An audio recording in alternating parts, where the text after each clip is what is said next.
I've been seeing a lot of comments on the Titan pages on Facebook and whatnot about how expensive it is to maintain these, how hard it is to find parts. I really haven't had any issue. One post I saw recently was that these are no longer available. This is really expensive to have done if you take it in a dealership or have somebody else do it, but it's fairly inexpensive if you do it yourself. It's about $100 for both filters. One's like $45, one's $55. I usually order them in pairs or threes just to save on shipping. It's a simple job. Shouldn't take any longer than about 20 minutes or so. Simple hand tools. I think you need an 1.8" socket, or big crescent wrench will work. Sockets work better just because some of these nuts like on here are plastic, and it's easy to kind of round off if you don't have a good grip on them, if you're not careful. So I was going to take you through the process of changing these. It's pretty simple, but they are absolutely necessary to do. I probably replace them a little sooner than I do. I do around 9,000 miles. Book says about 10,000, but if you're not aware, if you kill the CP4 pump on these things, if you were to let these things plug up on your lift filter, you'll trash that CP4 pump, and it destroys everything else in the fuel injection system, letting metal run through it. So I'd rather not take that chance. It's a fairly inexpensive item to do every 10,000 miles or so, and I really haven't pulled them out and found them dirty every time I've done it, but you'll see how easy it is to do. It's worth it to do yourself if you can, save the money. And one thing I like to point out is I always get the actual Nissan filters, whether it be the oil filter or fuel filters. I don't like the wicks. I don't trust the wicks. I see a lot of post people getting different wicks filters, whether they order from Amazon or other places. People run into low fuel pressure issues when they brand new filters with wicks. I just haven't come from the automotive industry. I stick with the factory filters all the time. And since this is a Cummins, it's not going to be a Nissan oil filter. You'll see it's a Fleet Guard. But yeah, let's get started. So first order of business when doing this, this is going to be where your lift pump is. I always start with this one. It's under the tank. Yours may look different than mine. I did install the Titan 50-gallon tank on mine, so you won't see all this. I believe your tank, if I remember right, ends on this side of the filter. But this is the filter housing. First thing you want to do is unplug this, compress this little tab, pulls right out. This is your drain for the filter housing. We have a light on the dash. If it's like a little water drop or something, that means you got some water in your diesel, and you may have to open this and drain it. I've never had to do it. Probably depends on where you fill up, if you get some bad gas or something, but luckily I have not had to do that. But that's what this sensor is. This sensor senses some water if it starts collecting in the bottom of the filter housing. But first thing you do is you open this little valve, and this is probably what takes the longest, is just letting this thing drain, because you're going to unscrew this whole housing and to twist it off. But yeah, you want to let that drain until it stops, and close it and twist it off. So let me let this drain. I'll get back. Here's what the filters come with. See, they're sealed. Once you open them up, we'll see that this filter has the built-in rubber seal here. It's important to throw some either clean diesel, or I put a little bit of two-stroke on these before you assemble them. That way you don't roll any lips. Same thing with O-rings. These things go on the housings. I'll show you that when I pull them out. But I said it's pretty imperative to put something on there, either clean diesel or a little bit of oil on there, because rubber's real sticky. It's dry. When you start tightening these things down, then you can roll them, pinch them, or tear them. Then you run into either leaks or internal leaks, as in the case of something like this, and you'll get the low fuel pressure alert.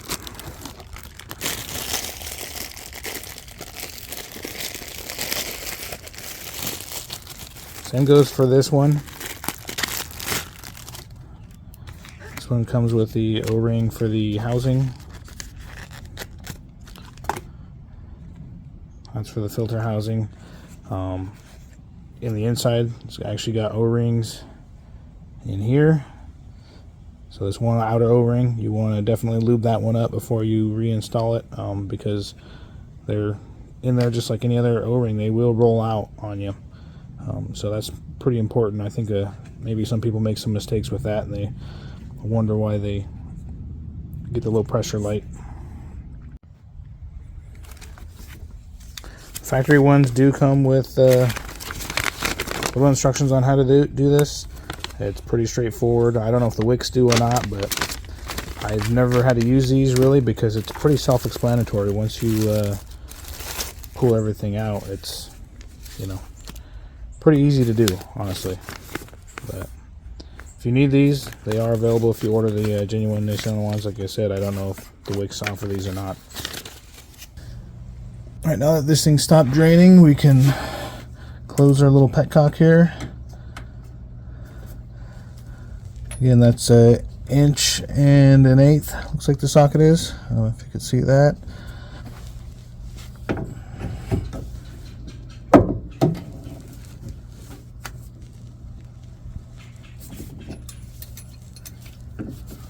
It'll feel real tight just because, again, it's a rubber O-ring. It's been on there for 9,000 miles.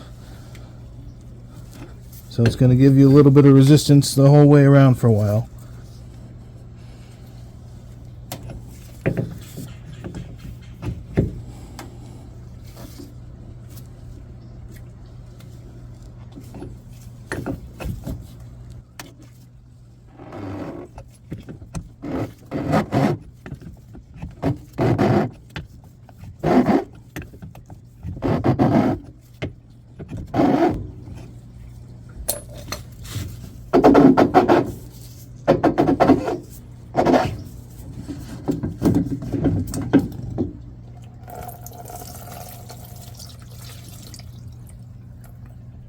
Dump the rest of the fuel that may not have drained out in your drain pan.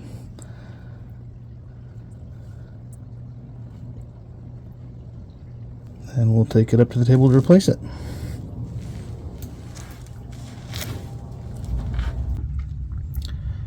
So before I put this on here, I want to show you what the housing looked like.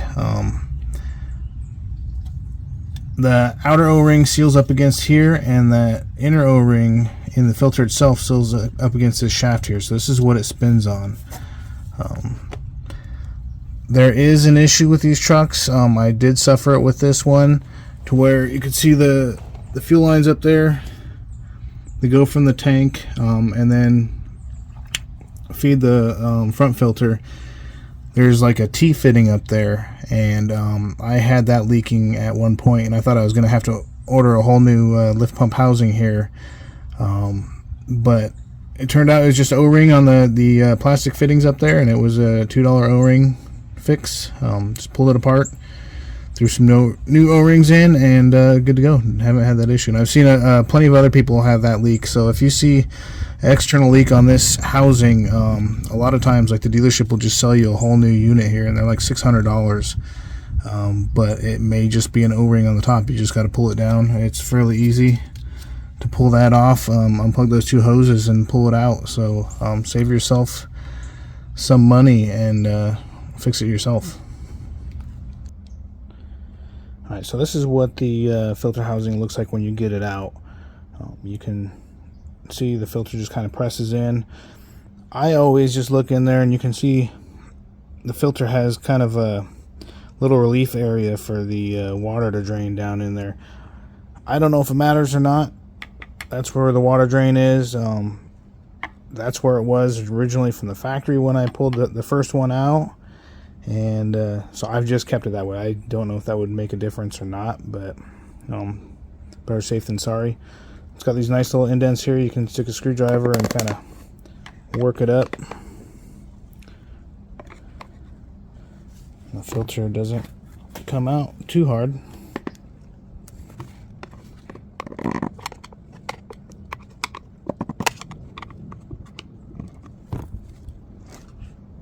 There you go.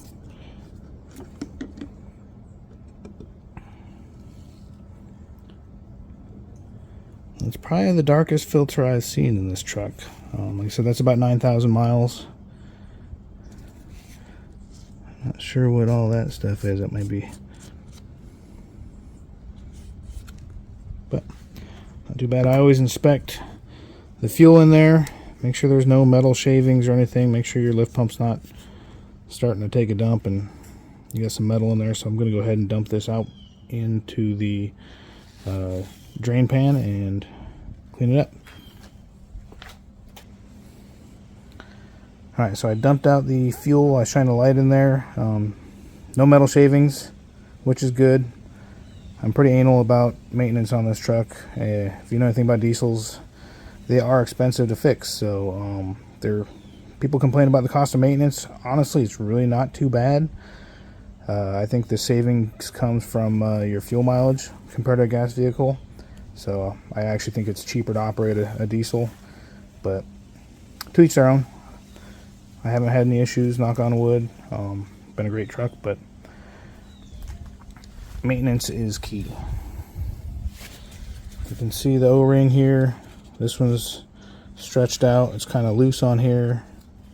So make sure you know which groove they came off of. This is, you can refer to the instructions too.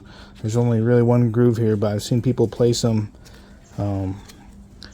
up underneath these threads here and think that's the oil O-ring groove, and it's not. So you do have a designated groove here for it to seal properly, and that's that lower one, but that's pretty important to remember. So you pull the old O-ring off. There's new O-ring. You got new filter. You can see the difference. So that one's actually the dirtiest I think I've ever seen. But still, I don't think that's too bad. I've seen some far worse pictures people posting up with less miles supposedly, but I try to fill up at the same gas stations all the time. Unless you're traveling, then you really can't help it. But I do use fuel additive, the diesel clean, every fuel tank. So like I said, I don't want to have to pay for a new fuel system. So before putting this one in, like I said, it's got that little piece on the bottom. I want to orient the same direction every time. And then this here is just 2-cycle engine oil from my RX-7. Do a little bit of pre-mix. Take a little dab here on my finger. I'll just coat this O-ring, and I mean, it doesn't need to be enough to run. You see, I got no drips. You just want a light coating, because that's going to go up in there, and you know it's going to be rotating. So if you have a dry O-ring and you're sitting here trying to turn it on, it could bunch up and then cause this O-ring to fall out, and then it won't seal. So that's pretty important. So I always look for that orientation. I drop it in.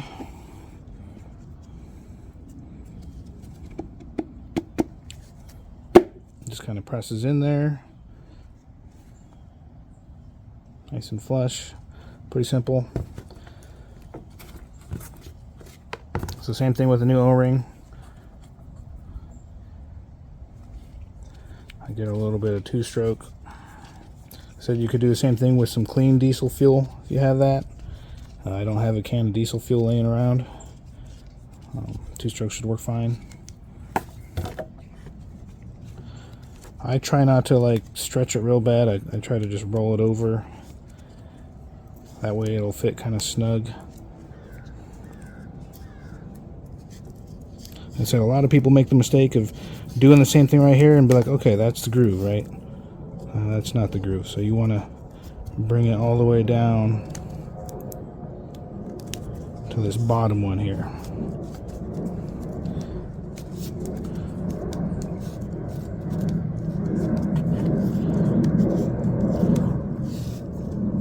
There we go.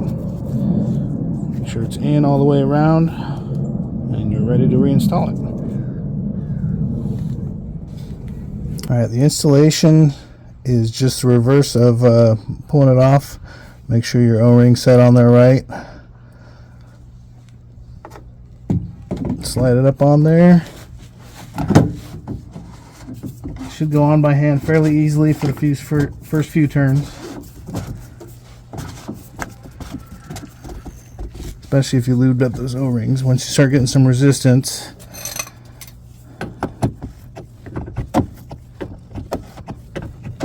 now one thing to remember is the orientation of this. If you remember right, our sensor's right here, the pigtail's easy to find. We want that sensor to end up right here, and it will every time, as long as you started it right, didn't cross thread it. It's going to stop here. It's a plastic housing, you don't want to crank down on it.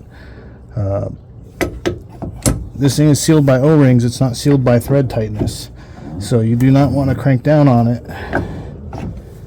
You can see right there I'm getting some resistance. Not really leaning on it, but it's right about where that plug is. That's where you want to go. You want to just have it snug. Plug your water sensor in and you're ready to go. It's really that easy. But yeah, just remember, it is a plastic housing. It's sealed by O-rings. It's not like a lug nut where you're actually holding the wheel in by bolt stretch. You're not stretching this filter. It's sealed by O-rings, so you just need it snug. It's not going to come off on its own. I've seen people crack these, so don't do it. For your high pressure filter, it's a similar procedure, it's just a different location. Yours might look a little bit different than mine depending on what intake you have. I do have the SMB intake on this. It's very close to how the factory is. I believe the factory intake had the intake tube a little bit higher, so I didn't even have to lift the intake out when doing this. I think I was able to just kind of get my socket on there, or even a big crescent wrench, and unscrew that. But this is kind of tight. I always loosen up here, lift the intake out, just so I can get my socket on there and work with that filter easier. But you may not have to if you have the stock intake. Yours also may look a little bit different. Truck's on a weight loss. I retired it to the farm, so no more DPF and all that.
How they came out. This is your filter cap here. Your O-ring on this is going to be here at the very top of the cap. Go ahead and remove that.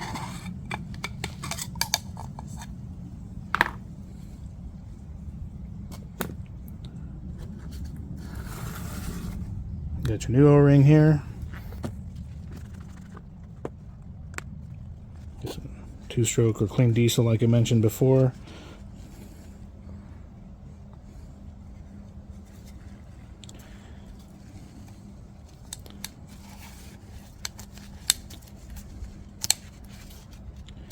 This one, they roll all the way down. Again, people will make a mistake and leave it like on this top thread here and think that's actually in the groove, because if you get around here, it kind of looks like it. But you want to make sure you put it in the actual O-ring groove. And like I mentioned, the Nissan filters come with instructions if you have to refer to that, but you just have to know that is a thread right there. So I've seen people put it there and then try to install it, and then they'll pinch it and they're like, why is my filter leaking up top? And that could be a reason why. See the difference between the two filters? Again, about 9,000 miles. This is that seal I mentioned before.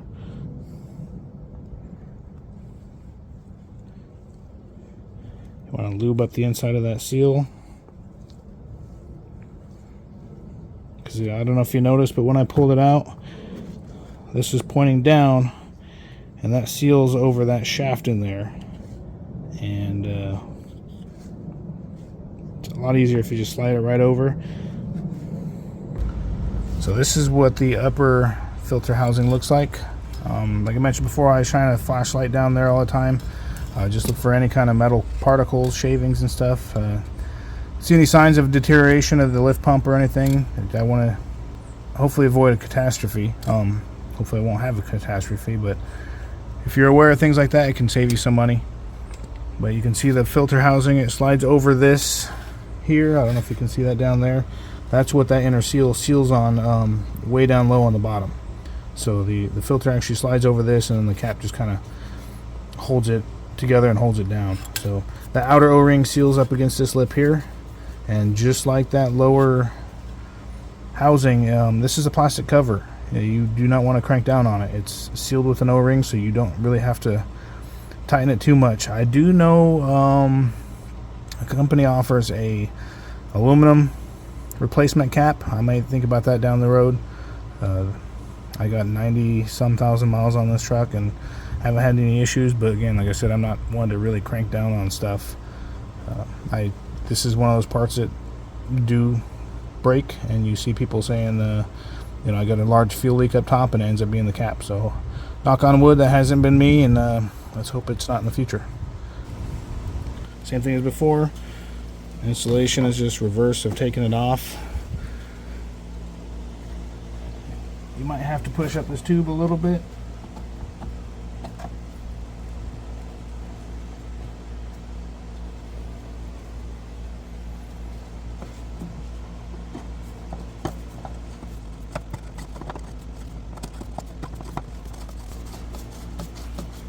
Should spin on by hand fairly easily until you get down to that O-ring, and you'll feel the resistance.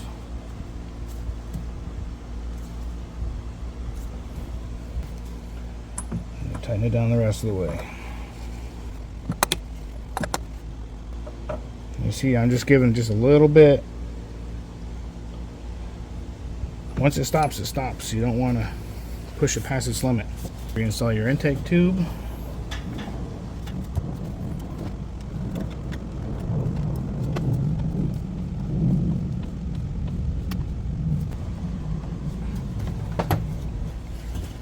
Wipe everything down.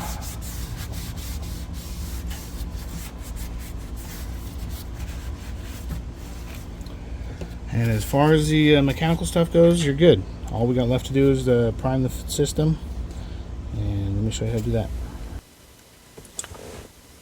This part here is pretty important. I see a lot of people try to just start their truck right away. This is the priming portion, so hopefully the mic will pick this up well enough, but what you're listening for is you want to turn the key on to the on position like you're going to start the truck, but do not start the truck. So keep your foot off the pedal.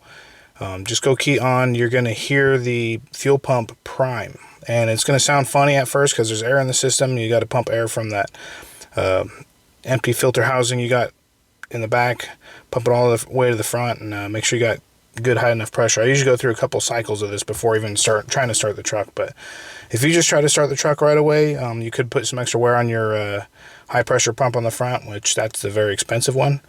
You do not want to do that. So let's hope this mic catches the filter sound.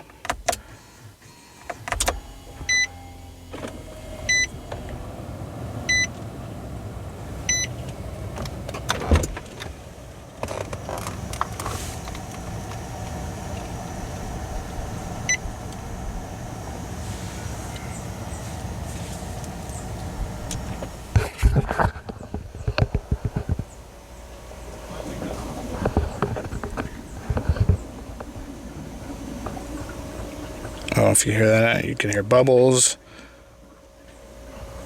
The fuel filter is changing.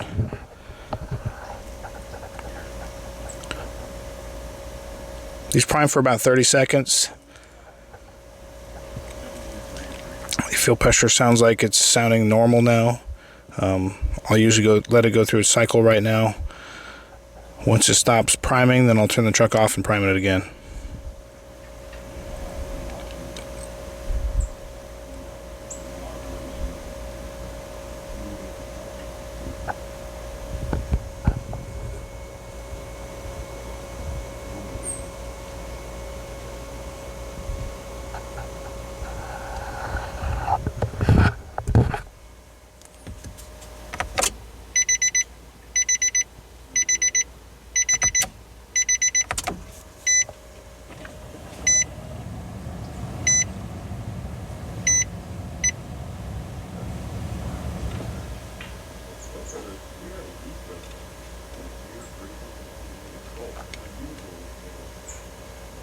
There we go. No more low pressure warning. I'll still let it run for this cycle. I'll go outside, check for leaks, and then I'll give it a try to start it. Always check around this housing. Make sure you don't have any leaks. This one will be pretty obvious, and you'll smell it. But no leaks up here. So this is your high pressure one. So this would be real obvious. The lower one may not be as obvious. Looks like we're good here too. So let's start the truck.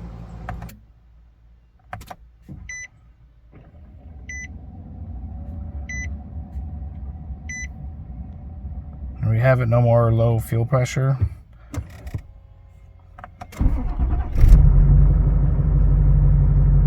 And it started right up. Quick little how-to for those that are kind of afraid to do their maintenance on their Titan. Save some money, do it yourself. Like I said, it's right around $100 for the filters, and it's well worth it.